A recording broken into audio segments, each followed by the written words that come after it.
Buy one of these cars, MOT'd, roadworthy and reasonably respectable looking for well under £1,000, and you should.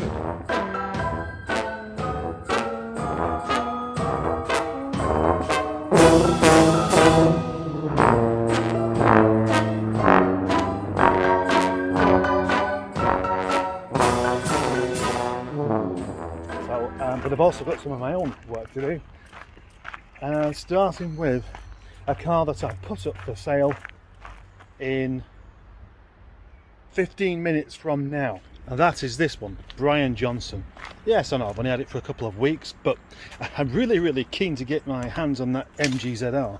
So if I can move this one on, I will be able to do it. The only thing is, as soon as I got my video finished and ready for it to go up, it goes and does something a bit unusual. Ready? See if you can figure out what's wrong. Locking the car, unlocking. Why do you think it's doing that? Well, if you can't guess, I'll tell you. There's the boot, nothing happening. And the reason for that is, this car now thinks that the boot is open. Look, that's not going off. But it's not open, it's closed. So today I've had to remove the parcel shelf just so I can get into the boot. Which is, as I've said, closed. What do you reckon, eh? Well, I reckon that something's gone wrong with the wiring loom. So I've had to disconnect the boot light because otherwise that would just stay on. And of course it would stay on all night and flatten the battery, which would be another inconvenience, or it would have been had I not have realised this last night. So with Rover's rather wonderful design of being a switch only on the boot, on the fob, means I've got to find a more inventive way of getting it open in the first place. There is nothing physical on the outside that you can use to open the boot with. It's all just done on that switch. I wonder if Rover had any idea what a problem this could cause, because I bet this isn't the first time this has happened. In fact, I'm sure I had another one before with the same problem, but the car was knackered, so it was being taken apart and it didn't really matter a great deal. But this one, it does matter, because what if someone decides they're going to buy this one today and they come along and they've got a bartering tool? They're basically going to come along to my yard, pick up one of my tools and beat me up with it. And that's not what I want. Oh yeah, that's what I wanted to do. Still haven't got around to it.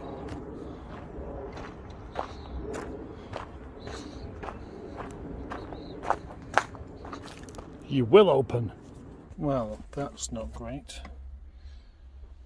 You can't just pop it open with a screwdriver like you can with some. Even applying pressure onto the boot to make it a bit more sure it's being closed isn't working. So I think it has something to do with the wiring loom, which you can get to by opening the boot. That looks a bit like a shocked humpbacked whale. Anyway, it appears to be very clear that I've got to take that panel off so I can manually get the electric boot to select open. Taking bits off. If you ever come across this problem, that does come off easily with 2 screws and then gently unclipping. And there we have it. That is the stuff that we want. There we go. It's open. The question is, why did it think the boot was open?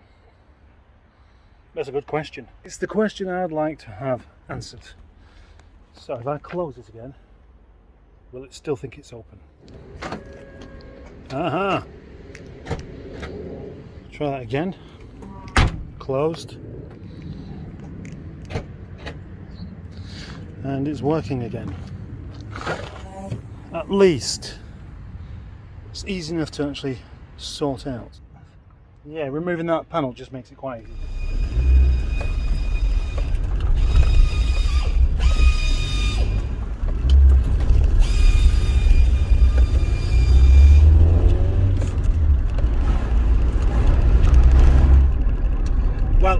just about to say it's good that the boot's working now and the warning sign on the dashboard has now gone, but it's now come back. So that means I've got a very clear idea of what I am doing when I get back to work.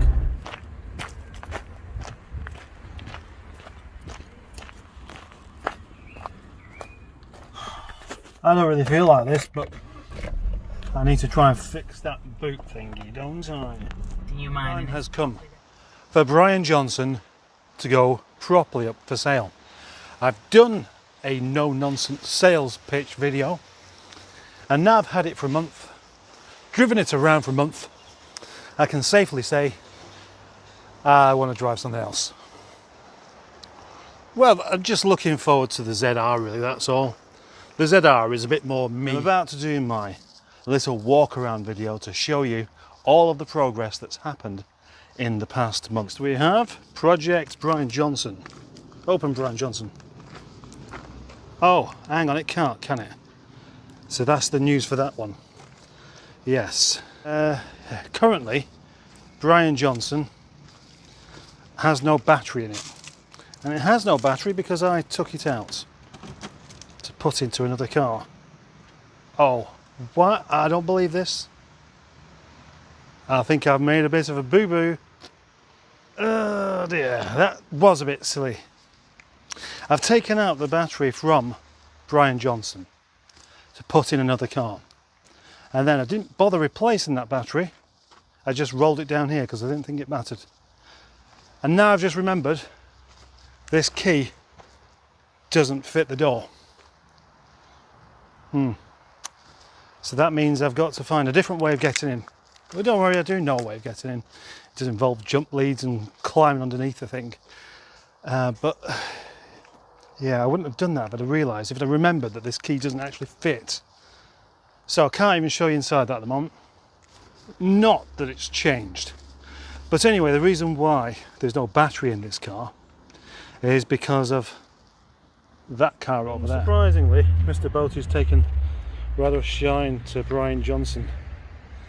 And he promises me that even though he doesn't actually like it, he's going to buy it.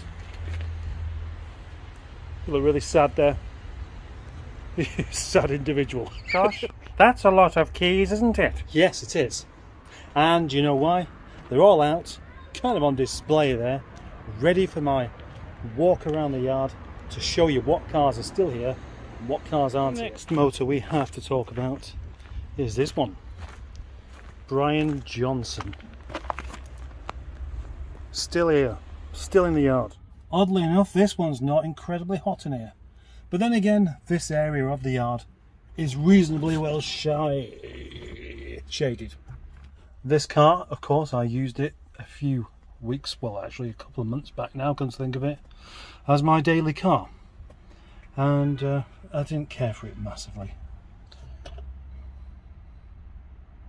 The Rover 25 is a car I like because it's humble and it's good.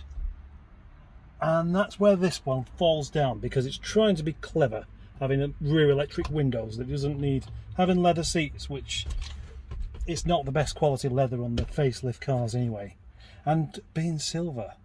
Now for me, being silver is a minus point, but for somebody else it's a plus point, and that's why this car is probably going to end up being bought by a man who looks like Jeremy Clarkson. Although I'm not really bothered about this car resting in the yard, so to speak, I don't mind.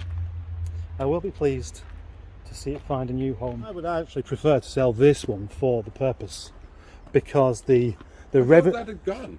No, but it's still there, isn't it? Well, it is there, but I thought you'd done a deal on it. I did. You'd swapped it for a large battered sausage or something. The large battered sausage is one of these things that keeps coming up actually, and I think we should try and discourage this man from saying such things, because it's not funny. You don't want me to say large battered sausage any longer? No, because it's not funny. It wasn't meant to be particularly funny. A large battered sausage is no laughing matter, as anybody who's had one will know. You told me, in all seriousness, that you had done a deal on this car, some form of swap. Is that not happening now? No. Definitely not. No. Right, it's not for sale, I won't. I absolutely have my heart set on buying this car. The only thing that's stopping me from doing so is I literally don't have the money to buy it.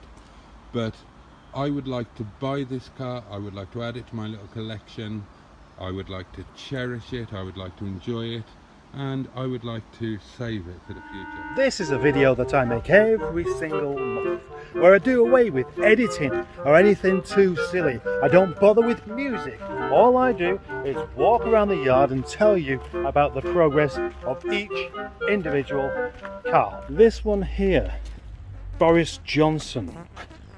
Again, it's here, and I'd like it not to be here. There is a possibility of Boaty buying this car, even though he doesn't need it, even though he doesn't even like it. He wants it to add to his collection of silver cars, and that's simply it, which is admittedly a rather strange way of doing things. But if you've ever seen this chap, it won't surprise you.